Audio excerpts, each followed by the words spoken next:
여러분, 이 예배 때 하나님을 만나고 돌아가셔야 됩니다. 하나님을 만나고 돌아가셔야 돼요. 만나고. 그래서 우리 앞에 블라인드도 했습니다. 그리고 큰 TV 모니터도 생겼습니다. 너무 좋죠. 우리 또 가장 좋은 거는 옆에 함께 예배 드릴 수 있다는 게, 사람이 있다는 게 좋죠. 근데 이것들이 불평과 불만으로 다가오지 않으려면 하나님을 만나야 돼요. 그렇기 때문에 저에게 하나님을 만난다는 건 굉장히 필사적인 거예요. 내가 하나님을 못 만나는 순간 아무리 내가 괜찮은 사람이어도 내 옆 사람과의 관계가 깨질 수도 있는 거고, 아무리 좋은 여건이어도 그 여건이 불편하게 느껴질 수도 있는 거예요. 뭐 안 하면? 하나님을 만나지 못하면.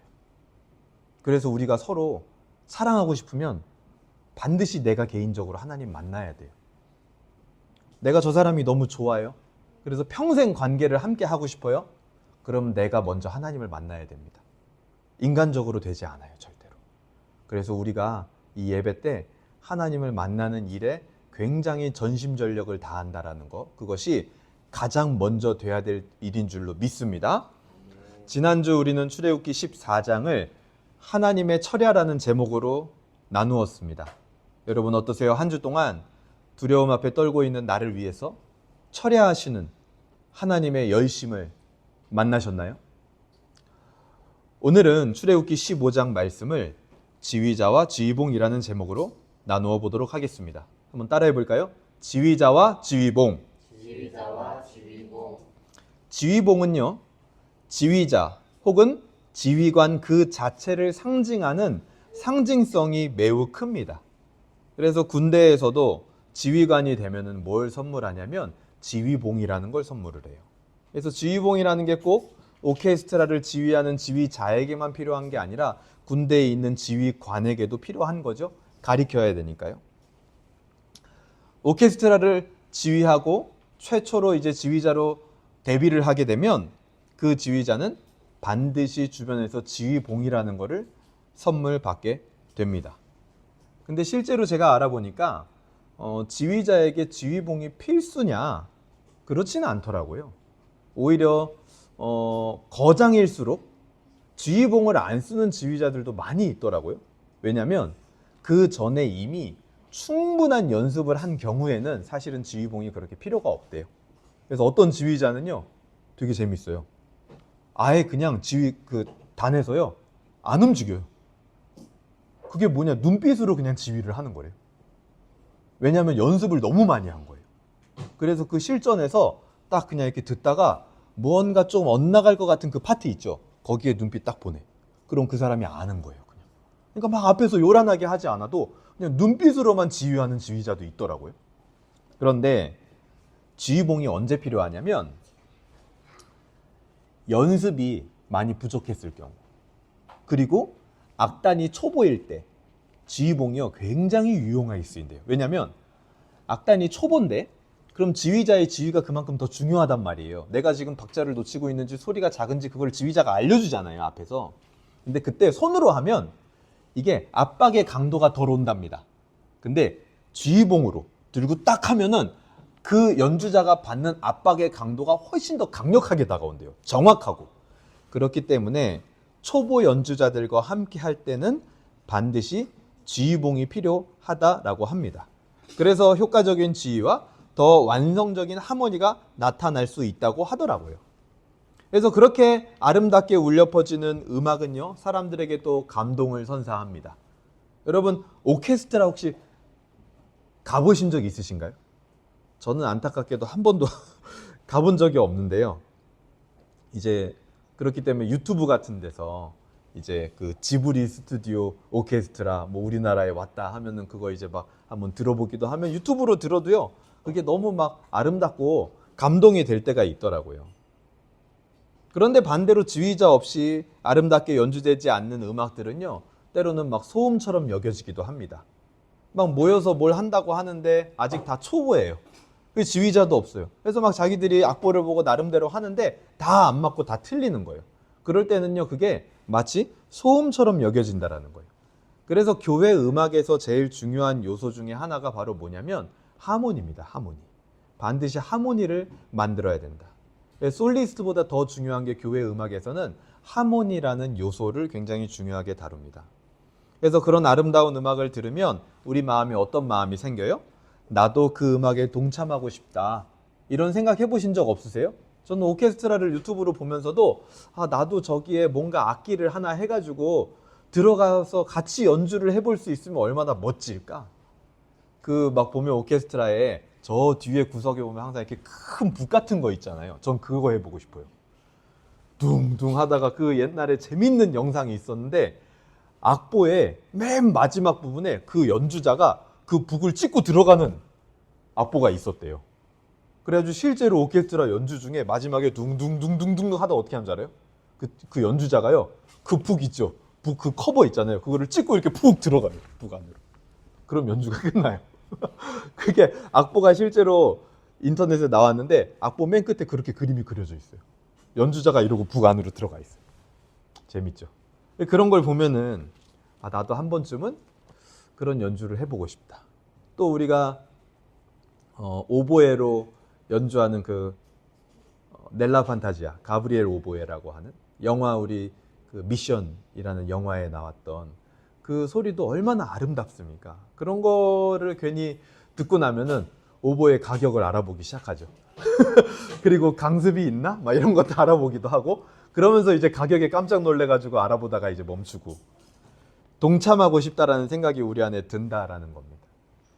그리고 TV에서 노래를 잘하는 가수들의 모습을 보면 나도 저렇게 노래하고 싶다라는 생각이 들기도 해요. 노래를 잘하는 분들을 보면은. 그래서 어떻게 합니까? 집에 있는 블루투스 마이크를 얼른 켭니다. 그래서 핸드폰에서 내가 부르고 싶은 노래 뒤에다가 노래방이라는 단어를 붙여서 검색을 하면 핸드폰으로도 요즘은 노래방이 다 돼요.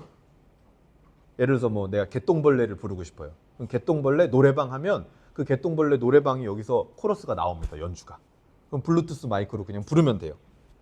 그렇게 노래를 불러보지만 그것도 역시 곧 좌절하죠. 아무도 들어주지 않고 내가 들어도 내 소리가 마음에 들지 않거든요. 하지만 그럼에도 아름다운 노래 소리를 흠모하는 그 마음은 여전하다라는 거죠. 너 노래 잘 부르고 싶어? 그걸 싫어하는 사람은 없더라고요.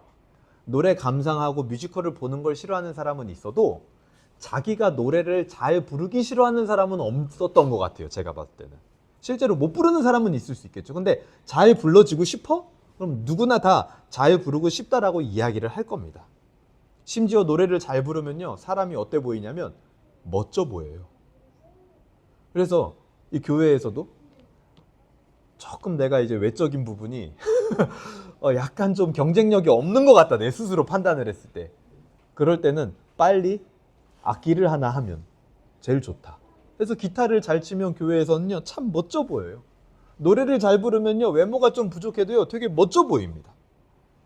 그래서 이런 모든 지표들이 저는요. 사람의 본성을 잘 드러내서 보여주고 있다라고 생각을 합니다. 사람의 본성에 어떤 면들이 있는 거예요? 이런 아름다운 것을 노래하고 그 아름다운 노래 자체에 대한 갈망이 있다라는 거예요. 내가 거기에 동참하고 싶고 나도 그걸 부르고 싶고 더 아름답게. 오늘 본문은 사람 안에 있는 이런 본성이 얼마나 아름답게 하나님 앞에서 승화될 수 있는지를 보여줍니다. 그래서 노래하려는 본성의 올바른 길, 그것은 바로 찬양이에요. 찬양. 인간 안에 가장 아름다운 것을 노래하고자 하는 찬양의 본성이 어떻게 회복되고 나타나게 되는지 오늘 본문을 통해서 발견하고 우리 삶에도 아름다운 찬양의 삶이 드러나길 주님의 이름으로 소망합니다. 그러면서 동시에 내가 이 찬양에 대하여 얼마나 진중하게 생각하고 있었는가. 나의 신앙에 여러 가지 요소들이 있지만 찬양이라는 요소를 나는 충분히 누리며 신앙생활을 하고 있었는가. 이런 부분도 여러분 한번 진지하게 오늘 고찰해 보시길 바라요. 오늘 본문으로 들어갑니다. 오늘 이 15장은요 되게 중요해요. 왜냐하면 출애굽기 전체를 챕터별로 단원별로 나눌 때 이 15장이 1단원의 마지막 장이거든요. 그래서 16장부터는 이제 전혀 다른 장소에서 다른 주제로 이스라엘의 여정이 시작이 됩니다. 출애굽기의 첫 번째 단원의 핵심 단어가 뭐였냐면 바로 안다라는 거였어요. 안다. 여러분 제가 출애굽기 초반에 할 때 여러 번 말씀드렸거든요. 기억나세요? 안다. 모든 것이 하나님을 몰랐기 때문에, 알지 못했기 때문에 벌어진 일이었고, 그래서 하나님이 그들에게 하나님을 알게 하기 위해서 벌어진 일들이었습니다. 지금까지. 그래서 이 단원을 지나가면서 우리가 소그룹 모임 시간 때 오늘 한번 얘기해 봤으면 좋겠어요. 내가 이 몇 주 동안 계속 출애굽기 말씀을 1장부터 들으면서 새롭게 알게 된 하나님은 어떤 분인지. 특히 이 부분에서 그 안다라는 주제가 가장 강하게 드러나는 지점이요. 지난주였어요. 14장. 거기서 우리는 어떤 하나님을 알게 됐죠? 우리를 위해 처리하시는 하나님. 두려움 가운데 있는 우리를 위하여 하나님은 처리하시는구나. 그래서 우리가 이제는 두려움 앞에 자꾸만 핑계대거나 남 탓을 하거나 할 필요가 없구나. 하나님이 나를 위하여 싸우시고 처리하시는구나. 그리고 오늘 15장은 그런 하나님에 대한 뭘 보여주냐? 반응을 보여주는 거예요. 반응. 나를 위하여 처리하시는 하나님에 대한 반응이 15장에 나옵니다. 그 반응이 바로 뭐냐면 찬양이라는 반응이에요. 찬양이라는 반응. 우리가 처리하는 하나님을 만났어요? 그러면 찬양으로 반응해야 됩니다. 그게 정상적인 거예요. 본문으로 들어갑니다. 1절부터 18절까지는 모세의 찬양이에요. 한번 따라해 볼까요? 모세의 찬양. 우리 지난주에 봤던 14장 맨 마지막 31절 있죠? 거기 한번 같이 읽어볼까요? 14장 31절 시작. 이스라엘이 여호와께서 애굽 사람들에게 행하신 큰 능력을 보았으므로 백성이 여호와를 경외하며 여호와와 그의 종 모세를 어떻게 했다? 믿었더라. 이렇게 돼 있죠.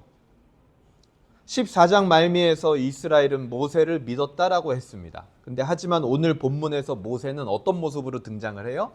그냥 하나님을 찬양하는 사람으로 등장할 뿐이에요. 이스라엘이 아무리 자기를 믿었다고 할지라도 찬양받는 그 자리까지 하나님과 공유하지 않는 게 모세의 모습이었다라는 거예요. 그러니까 우리가 많은 경우 오늘날 교회에서도 수많은 리더십들이 있지만 그 리더십들이 다 착각하는 게 있어요. 자기가 바로 모세와 같은 리더십이다라고 생각을 하는 겁니다. 근데 그렇지 않아요, 절대로. 왜요? 모세는요, 하나님을 대면하여 볼 뿐만 아니라 직통으로 계시를 받은 사람이에요.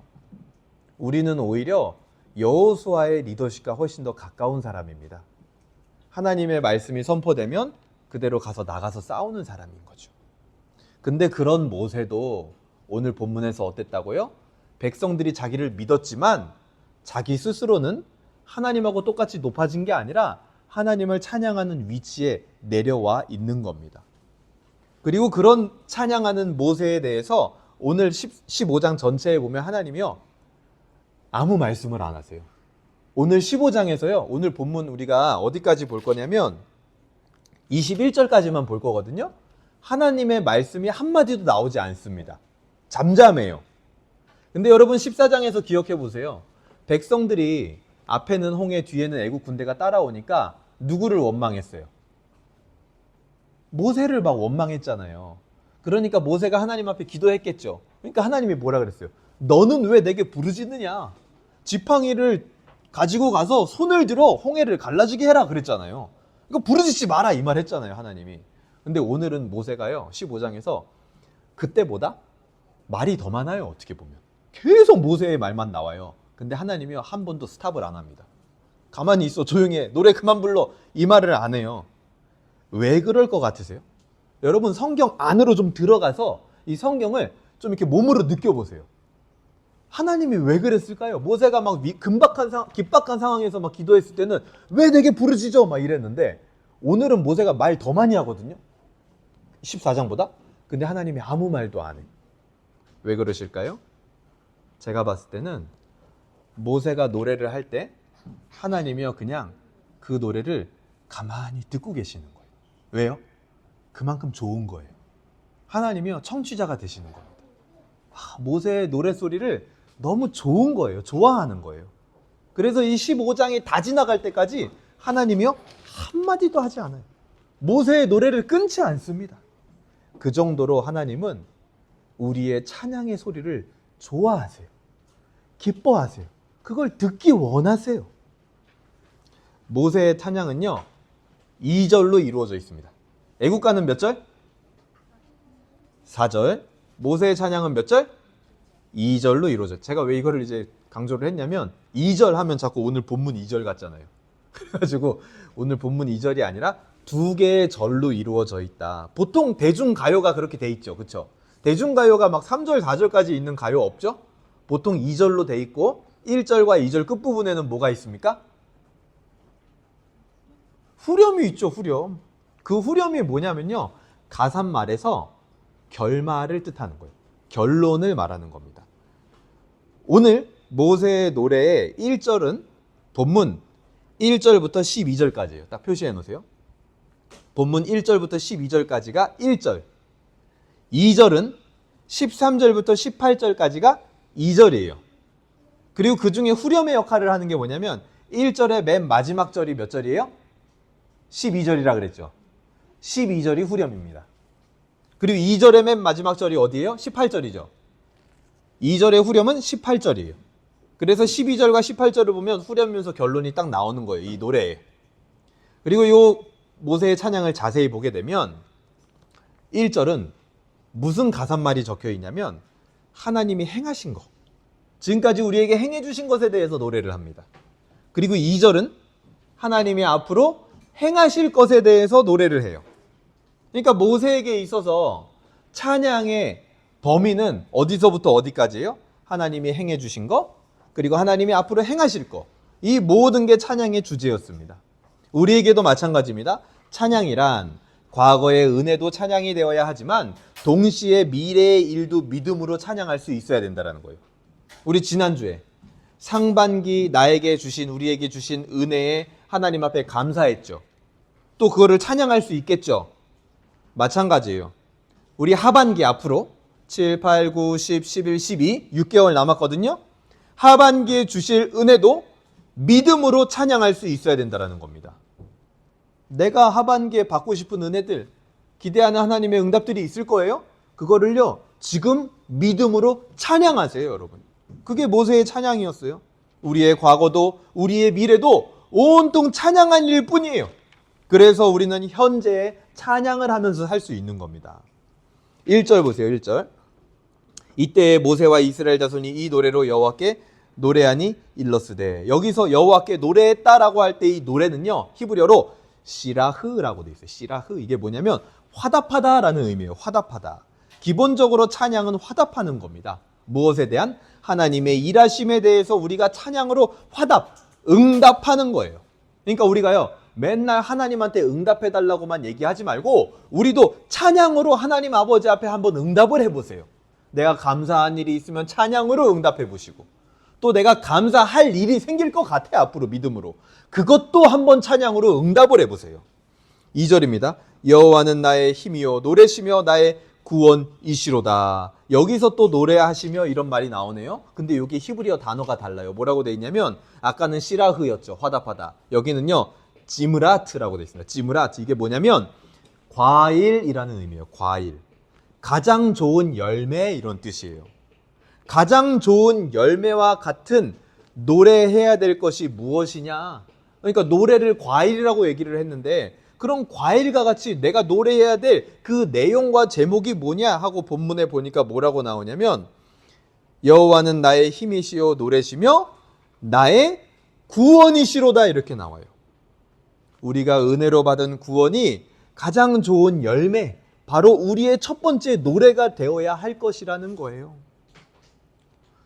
그리고 나서 모세가 그 뒤에 그는 나의 하나님이시니 내가 그를 찬송할 것이요, 이렇게 나와요. 여기서 찬송할 것이요 라는 말은 영광을 돌린다라는 말하고 같습니다. 하나님의 구원의 은혜로 말미암아 내가 그것을 노래하고 그 노래가 하나님 앞에 영광이 된다라는 거예요. 여러분 꼭 기억하세요.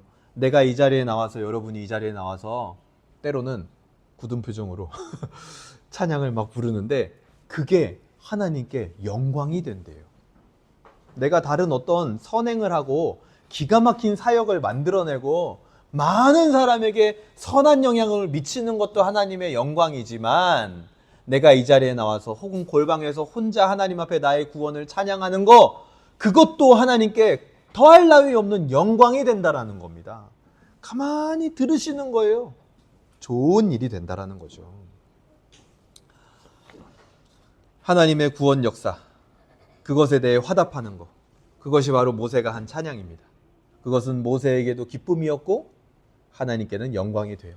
놀랍죠? 찬양이라는 거는 우리의 기쁨, 하나님의 영광, 요거를 일치시켜버려요. 그러니까 찬양이라는 게 굉장히 놀라운 거고 힘이 있는 겁니다. 내가 기쁜데 하나님께도 영광이 돼. 여러분 생각해보세요. 그런 삶이 어디 있어요? 나한테 즐거운 일이 하나님께 영광이 된다? 여러분 그런 삶 살고 싶지 않아요? 이렇게 생각해보세요. 하나님께 영광이 되는 일이 나한테는 너무 괴로운 일이야. 그거보다 고통스러운 신앙생활은 없을 거예요. 내가 맨날 고통 가운데 거해야 하나님께 영광이 된대. 얼마나 힘들어요 그 신앙생활이. 맨날 참아야 되고 맨날 못하고 뭐를 막. 그게 아니라 내가 어떤 즐거운 일을 했는데 그게 하나님께도 영광이 된다. 이게 찬양의 신비고 놀라운 일입니다. 3절 계속 볼까요? 여기서 표현이 재밌어요. 여호와는 뭐라고요? 용사시니. 우리 3절 같이 읽어볼게요. 시작. 여호와는 용사시니 여호와는 그의 이름이시로다. 하나님을 뭐라고 표현해요? 용사. 이게 영어 성경에 보면 뭐라고 되어 있는지 알아요? 워리어, 파이터 이렇게 되어 있습니다. UFC 파이터. 구원을 위해 하나님은요 기꺼이 파이터가 되어주셨다는 거예요. 근데 어떤 파이터예요? 백전불패. 한 번도 진 적이 없는 여호와 하나님. 그분이 우리의 구원을 위하여 파이터가 되어주신대요. 모세가 아주 재밌게 표현을 했죠. 4절 계속합니다. 그가 바로의 병거와 그의 군대를 바다에 던지시니 최고 지휘관들이 홍해에 잠겼다. 애굽의 최고 지휘관도요, 그 병거 600대를 지휘하는 지휘관도 파이터이신 하나님에게는 안 되는 거예요. 아무리 뛰어난 세상의 방식도 하나님의 구원의 은혜보다는 못한 방식입니다. 우리가 받은 은혜의 구원, 그 복음은요 모든 것을 새롭게 하고 모든 방식을 바꿉니다. 우리는 그 길을 걸으면서 복음이 우리에게 주는 것을요, 여러분 앞으로도 우리가 함께 교회 생활하고 신앙생활 하면서 누리게 될 거예요. 여러분 기대하세요. 복음이 내가 지금까지 생각해왔던 이 통념들을 어떻게 바꾸어 갈까? 그 성경을 통해서 우리가 다 찾아볼 겁니다. 그것을 기대하세요. 그리고 계속 갑니다. 6절. 여호와여 주의 오른손이 권능으로 영광을 나타내시니이다. 여호와여 주의 오른손이 원수를 부수시나이다. 하나님이 어떻게 하신대요? 부수신대요. 완전히 파괴해버리는 파이터예요. 누구를 부숩니까? 그렇다고 오늘 막 옆에 있는 거 아무거나 부수시면 안 돼요, 여러분. 친구 부수면 안 됩니다. 동생 부수면 안 돼요. 아내와 남편 부수시면 안 되고요. 하나님이 부수는 건 원수를 부수시는 거예요. 7절에도 보면은 주께서 주의 큰 위엄으로 주를 거스르는 자를 엎으시니이다 이렇게 돼 있죠. 여기서 엎으신다라는 말도 똑같아요. 파괴하다 이런 뜻이에요. 하나님은요 파괴 전문가예요. 아, 하나님이 파괴 왕이었네. 그렇죠. 원수를 다 파괴해버려요. 8절에도 보면 주의 콧김에 물이 쌓이되 이렇게 돼 있죠. 콧김에 물이 쌓였대요. 와, 콧김이 얼마나 세면. 여러분 콧김 느껴봤어요? 남편과 아내의 콧김을 느껴봤습니까? 하나님의 콧김은요 어느 정도로 세냐면 물을 갈라. 그리고 물을 막 쌓아. 옆에 막 물이 못 오게. 콧김이 얼마나 센지. 지금 한번 해보는 친구들이 있는데 콧물 조심하세요. 계속해서 지금 모세가 뭘 찬양하는 겁니까? 하나님의 엄청난 힘을 찬양하는 거예요. 그러니까 막 얼마나 하나님의 힘을 찬양하고 싶었는지, 야 얘들아 봐, 하나님은 콧김도 막 바다를 가를 정도로 세. 이렇게 찬양하고 있는 거예요. 9절 보세요. 원수가 말하기를 내가 뒤쫓아 따라잡아 탈취물을 나누리라.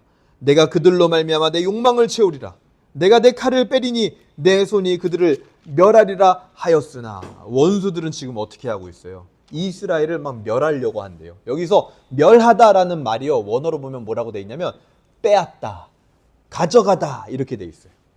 한때 이스라엘의 통치자였던 애굽은 항상 이렇게 이스라엘의 것을 빼앗아가는 통치자였습니다. 그리고 그것을 가지고 어떻게 해요? 자기들의 욕망을 채워요. 오늘 본문에 보니까 이들의 입술에는 뭐가 없어요? 찬양이 없습니다. 왜요? 애굽은 모세의 노래에서 이제 곧 하나님의 지휘에 따라서 땅과 물이 움직이기 시작할 때 두려움에 휩싸이고 파괴될 대상이기 때문에 이들의 입술에는 찬양이 없는 거예요. 그러니까 파괴되기 이전부터 우리는 알아요. 그리고 찬양을 누가 부르냐 안 부르냐 그 이전부터 알아요. 뭘 알아요? 어떤 사람이 찬양을 할 수 있는지, 어떤 사람이 찬양을 못하게 되는지. 빼앗아가는 사람, 자기 욕망을 채우는 사람, 그런 사람은 하나님을 절대 찬양할 수 없습니다. 하나님의 지위에 따라서. 그게 바로 찬양할 수 없는 애굽의 특징이 뭐예요? 특징인 겁니다. 빼앗는 통치자, 자기 욕망을 채우는 자, 그런 사람들은 찬양을 할 수가 없죠. 그런 사람들에게는 하나님의 지위 자체가 어떻게 다가오냐? 무섭게 다가와요. 무섭고 두렵고 근심 있는 자가 어찌 찬양을 할 수 있겠습니까? 물론 이스라엘에게도 두려움이 있었죠. 근데 이스라엘은 그 모든 두려움을 하나님 앞에 가져왔기 때문에 지금 모세처럼 찬양할 수 있게 된 거예요. 10절 계속 볼까요? 주께서 바람을 일으키심에 바다가 그들을 덮으니 그들이 거센 물에 납같이 잠겼나이다. 무거운 병거는 물에 가라앉는 게 당연합니다. 애굽은요, 자기 힘 때문에 오히려 지금 물에 빠져들고 있는 거예요. 11절, 여호와여 신중의 주와 같은 자가 누구니이까? 주와 같이 거룩함으로 영광스러우며 찬송할 만한 위엄이 있으며 기이한 일을 행하는 자가 누구니이까? 완전히 파괴하시는 하나님을 위엄 있다, 이렇게 모세가 노래를 합니다. 여기서 위엄 있다라는 말이 두렵다, 경외하다라는 의미예요. 애굽은 두려워서 찬양하지 못했고 이스라엘은 두려운데 찬양했습니다. 그러니까 두려움의 차이가 있다라는 거죠. 바로 이스라엘의 두려움은 어떤 두려움이었다? 복음적 두려움이었다. 지난주에 우리가 배웠던 대로 설레는 두려움이었다. 그러니까 찬양할 수 있는 거예요. 12절, 주께서 오른손을 드신즉 땅이 그들을 삼켰나이다. 여러분 오른손 한번 들어보세요. 오른손을 여러분이 탁 들었더니 땅이 욱 일어나서 애굽을 삼켰대요. 여러분 이게 뭐 같은 것 같아 보여요? 저는요 꼭 이게 지휘하는 것처럼 느껴져요. 지휘자가 오른손을 탁 드니까 여기서 뻥 하고 노래가 나오잖아요. 그렇죠? 그런 것처럼 하나님이 오른손을 탁 드니까 땅이요 그 하나님의 지휘에 맞춰서 웡 하고 일어나서 애굽을 덮어버렸다라는 거예요. 13절 보세요. 주의 인자하심으로 주께서 구속하신 백성을 인도하시되, 이렇게 나오죠. 하나님이 하나님의 백성을 인도하시는데 그 인도하시는 방식이 뭐라고 나왔어요? 지금 인자하심으로 인도하신다. 근데 여기서 인자하심이 원어로 뭐냐면 헤세드라는 단어예요. 따라해 볼까요? 헤세드. 제가 이렇게 원어를 웬만하면 굳이 뭐 이게 이건데 이렇게 말 안 하고 넘어가는데 이야기하는 원어들이 있을 거예요. 왜 그러냐면 되게 중요한 단어라서 굳이 이야기를 해드리는 겁니다. 헤세드는 뭐냐면 바로 사랑, 자비, 충성, 이것을 함께 가진 하나님의 독특한 사랑을 의미하는 단어예요. 이 헤세드라는 말이요. 하나님이요 헤세드로 이스라엘 백성들을 인도해 가시는 거예요. 자, 앞에 보세요. 우리 이 장면을 상상해 봅시다. 하나님이 오른손을 탁 들고 이 대적들에 대하여, 이스라엘 백성들에 대하여 지휘를 딱 하는 거예요. 근데 이 오른손은요 대적들을 향해서 땅 지휘를 했어. 그러니까 땅이 막 웅 올라와가지고 대적들을 덮었어요. 그리고 또 한 손에는요 이 하나님의 백성들을 지휘하기 위하여 준비된 지휘봉이 있습니다. 그 지휘봉이 뭐냐? 헤세드, 사랑이라는 지휘봉을 두고 하나님의 백성들을 향하여 딱 지휘를 해나가는 거예요.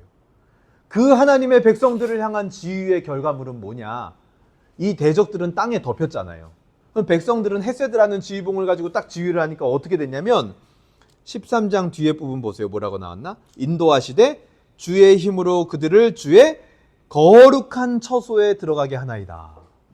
헤세드라는 지휘봉으로 주의 백성들을 지휘하는 목적은 거룩한 처소에 들어가게 하기 위해서입니다. 여기서 들어가게 하다라는 말은 뭐예요?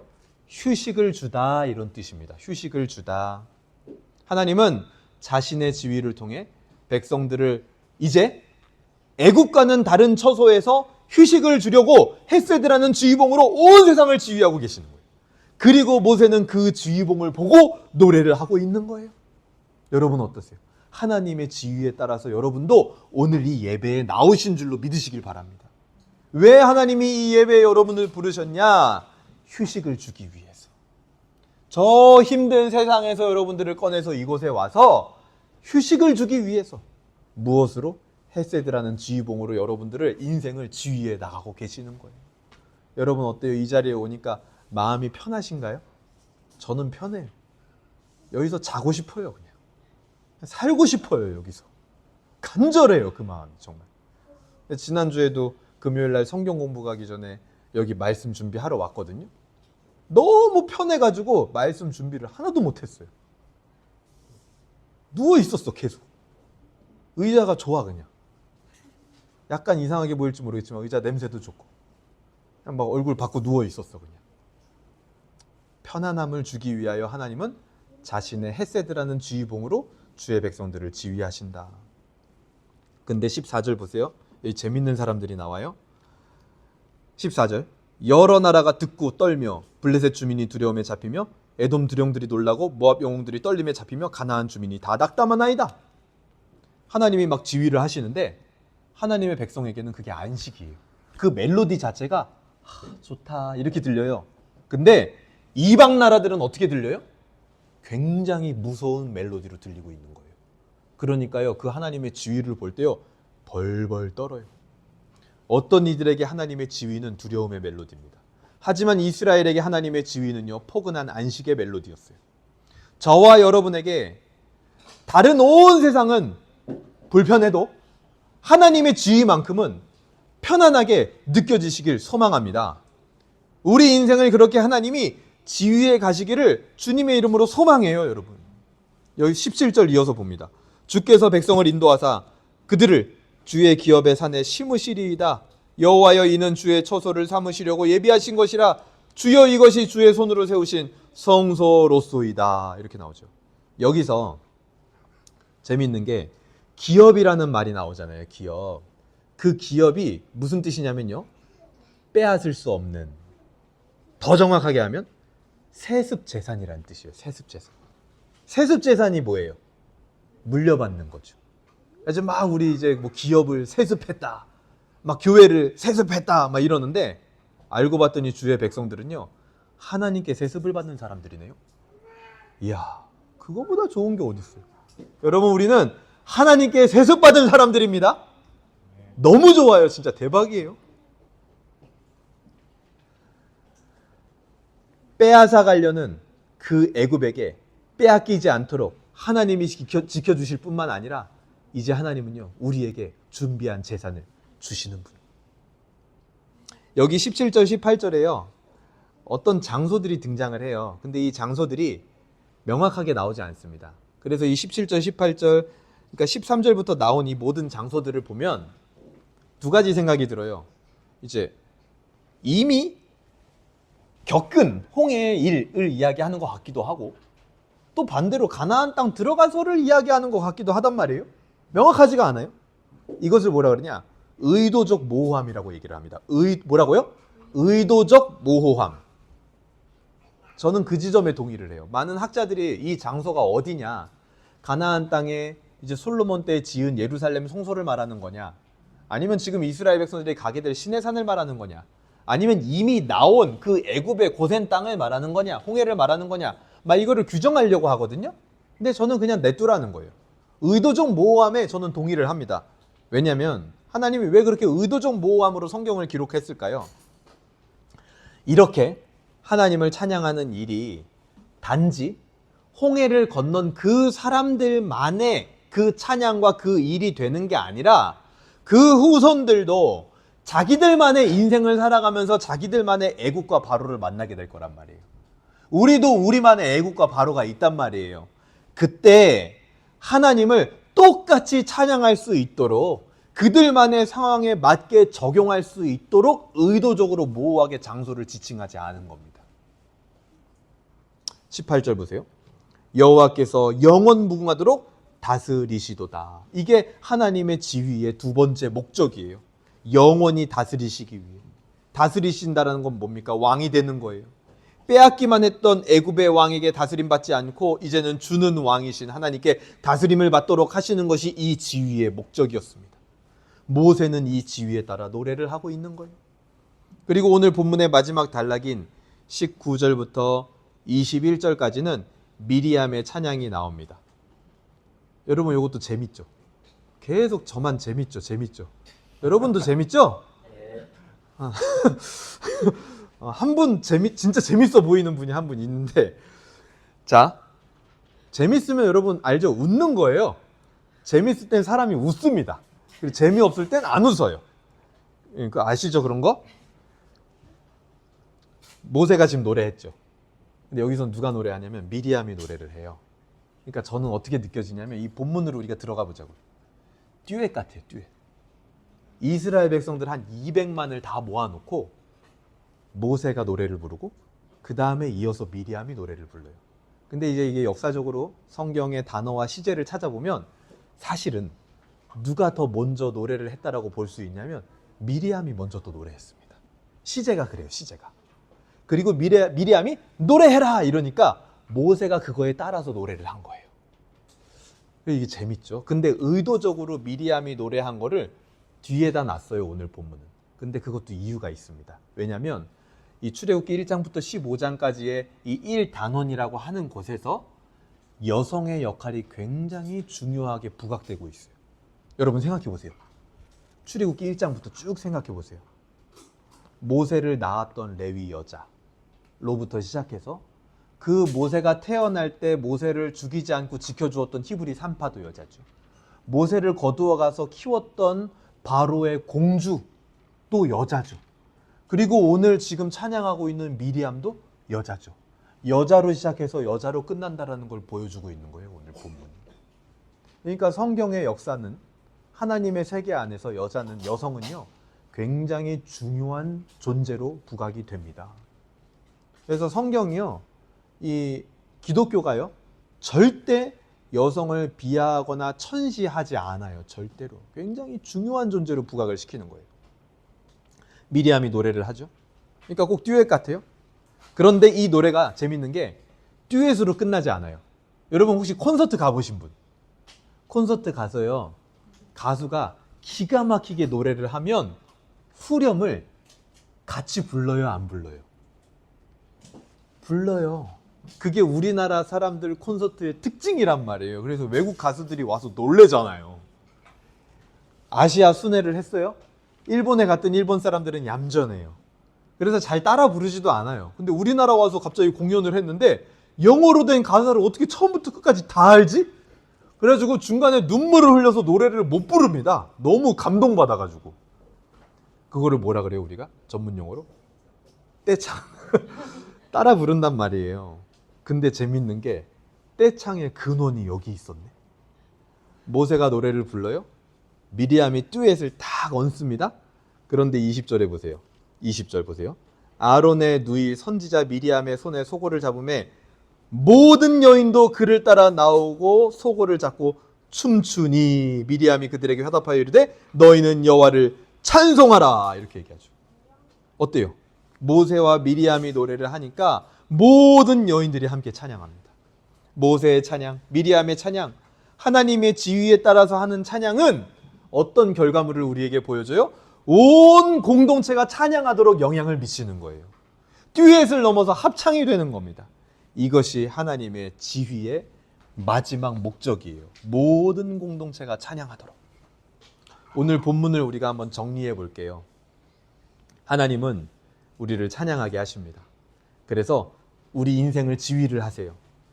그 지휘에 따라서 찬양했던 모세와 미리암과 모든 백성들은 어떻게 그렇게 하나님을 찬양할 수 있었습니까? 첫 번째, 두려워도 자기 욕망이 아니라, 애굽 사람처럼 자기 욕망이 아니라 하나님의 그 지휘봉의 인도를 따라갔기 때문에 그 사람은 반드시 하나님을 찬양하게 됩니다. 두 번째, 빼앗아가는 애굽 왕이 아니라 주는 왕이신 하나님을 만날 때 그 사람은 반드시 하나님을 찬양하게 돼요. 세 번째, 애굽처럼 사람을 자기 욕망을 채우기 위한 도구로 바라보는 것이 아니라 모세와 미리암처럼 함께 찬양할 영혼으로 바라보는 사람들은 반드시 하나님을 찬양할 수 있게 됩니다. 서론에서 제가 말씀드렸죠.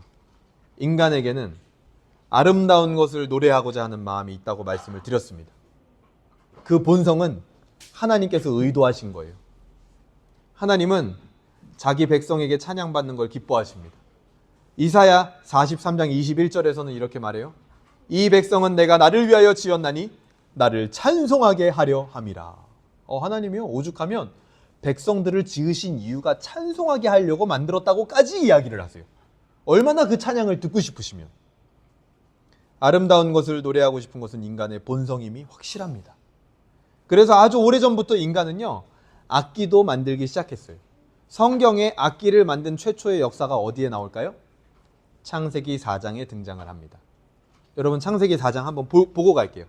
창세기 4장 한번 펴보세요. 창세기 4장 21절입니다. 창세기 4장 21절 한번 읽어볼게요. 시작. 그의 아우의 이름은 유발이니 그는 수금과 퉁소를 잡는 모든 자의 조상이 되었으며. 여기서 수금과 퉁소가 뭐냐? 악기예요. 노래하는 겁니다. 음악을 연주하는 거예요. 최초의 인간들이 음악을 만들고 연주한 거, 그게 바로 창세기 4장에 나오게 된다라는 겁니다. 근데 하지만 그 악기와 음악은 힘이 없고 의미를 잃은 악기와 음악이었어요.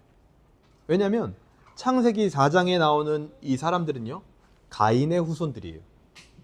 이들은 많은 문명의 발전을 이루었고 문명의 발전에는 반드시 음악이 함께하고 있습니다. 그래서 사회가요, 발전하고 사람들이 잘 먹고 잘 살고 GDP가 높아질수록 두 가지의 관심이 늘어나요. 예술과 건강. 음악 듣는 걸 즐겨하고 음악을 하는 사람들이 많아집니다. 그리고 자기의 건강에 더 많이 신경 쓰게 되고 헬스 산업이 발달을 하게 돼 있어요. 누구나 다 스포츠를 하게 되죠. 가인의 후손들도요, 문명이 발전했기 때문에 따라서 음악이 함께 발전했던 것 같아요. 근데 하지만 이들의 문명은 발전했을지는 몰라도 이들은 하나님께 거부된 자들을 대변하는 가인의 후손들이었다는 사실을 우리는 잊으면 안 돼요. 그래서 이들이 발전시킨 문명과 음악들은 아무리 괜찮아 보이는 것이어도 결국 그 끝은 어떻게, 오늘 이 4장의 단락의 끝이 어떻게 나냐면 하나님의 형상을 파괴하고 죽이는 것으로 끝이 납니다. 라멕이요, 자기에게 상처 입은 그 형제를 죽여버려요. 상처 입혔다고. 파괴적인 문화가 되어버리는 결과를 우리에게 창세기 4장은 보여주는 거예요. 그때부터 사람들 안에는 강력하게 각인이 됩니다. 더 이상 아름다운 것을 아무리 노래해도 그 노래에는 힘이 없다라는 게 각인이 되는 거예요.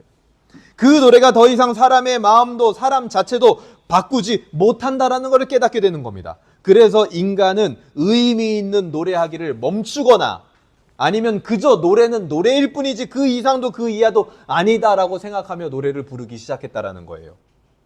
그게 바로 오늘 우리가 겪고 있는 현재 노래라는 것의 정의입니다. 근데 이건 이제 더 심각해졌어요, 제가 봤을 땐. 왜요? 그게 교회 안으로 그 개념이 들어왔거든요. 찬양을 그런 노래들과 같이 여긴다라는 겁니다. 찬양과 그런 노래들의 사이의 차이가 무엇입니까, 여러분? 어떤 차이가 있어요? 찬양과 그냥 그저 그런 노래 사이에 차이가 뭐가 딱 첫 번째로 생각이 납니까? 가사가 생각이 나겠죠, 가사? 근데 하지만 여러분 생각해 보세요. 어떤 면에서는 찬양보다 더 마음을 울리는 가사와 감미로운 선율을 가진 노래들이 때로는 우리 마음에 많은 위로를 주는 것 같은 때도 있다라는 사실을 우리는 부정할 수가 없어요, 사실은. 그 말은 뭐냐? 우리의 찬양이 지금 힘을 잃어버렸다라는 겁니다. 찬양이 본래 역할을 하지 못하고 있다라는 거예요. 그저 흥을 돋구기 위한 BGM. 내 삶의 BGM. 그 이상도 이하도 아니게 되어 버렸다라는 거죠. 잠깐 우리 감정을 만지는 용도로 찬양이 그냥 쓰이고만 있다라는 거예요. 여러분 어때요? 우리는 찬양의 힘을 맛보고 있습니까? 내 신앙에 하나님을 노래하는 그 아름다운 찬양의 요소가 여러분 잘 살아있나요? 팔이 없는 사람은 굉장히 불편할 겁니다. 그리고 정상적인 사람이라고 우리가 표현하지 않고 그를 도와주려고 하죠. 신앙의 요소에서도요, 찬양의 이 힘을 제대로 느끼고 있지 못하다면 우리는 사실은 정상적인 신앙이 아닌 거예요. 성경 안에 등장하는 찬양은요, 모두 다 실제적인 힘이 있었습니다. 대표적으로 노래했던 사람들을 생각해 보시기 바라요. 누가 생각나요? 다윗이 생각나죠. 다윗의 노래는요, 사울에게 임했던 악한 신을 떠나가게 하는 힘이 있었습니다. 바울과 실라도 찬양했습니다. 심지어 감옥에서. 그랬더니 그들을 결박하고 있던 옥문이 부서질 정도의 힘이 있었던 게 찬양이에요. 계시록에 구원받은 백성들의 부르는 찬양은요, 마치 마지막 때에 있는 하나님의 심판을 치어리딩하는 것 같아요. 하나님의 구원과 심판은 그 어떤 것보다도 힘있게 펼쳐집니다. 그 찬양과 함께. 힘이 있는 노래, 능력이 있는 노래, 실질적으로 무언가 변화시키는 노래, 그게 바로 찬양의 본래의 역할이에요, 여러분. BGM이 아닙니다, 찬양은. 그런 모든 찬양들의 궁극적인 주제가 무엇이었습니까? 오늘 모세의 노래의 주제와 같아요. 2절 보세요, 2절. 출애굽기 15장 2절. 같이 읽어보겠습니다. 출애굽기 15장 2절. 제가 스톱하면 스톱하시면 돼요. 같이 읽다가. 출애굽기 15장 2절입니다. 시작. 여호와는 나의 힘이요 노래시며 나의 구원이시로다. 스톱. 여기서 모세가 뭘 노래하고 있습니까? 구원을 노래하고 있는 거예요. 이 2절에 모세의 노래의 주제가 명확히 나오는 거죠. 구원. 근데 이 구원이라는 단어가 히브리어로 뭐라고 돼 있는 줄 아세요? 예수스 이렇게 돼 있습니다. 이 구원이요, 예수스 이렇게 돼 있어요, 여러분. 성경의 힘 있는 노래, 찬양은 우리 주님을 노래하고 있는 거예요. 여기 있는 지금 모세가 나의 구원이시로다, 이게요, 나의 예수스로다 이렇게 돼 있어요, 원어에. 그렇기 때문에 찬양은 실질적인 힘을 가지게 되는 겁니다. 예수님께서는 헛된 것을 노래하고 힘없는 노래를 주절거리는 세상 속에서 힘있고 의미 있는 노래 그 자체가 되어주셨다라는 거예요. 그래서 찬양에 흥미를 잃은 우리에게 정말 힘있고 능력이 있는 찬양이 되어주셨습니다.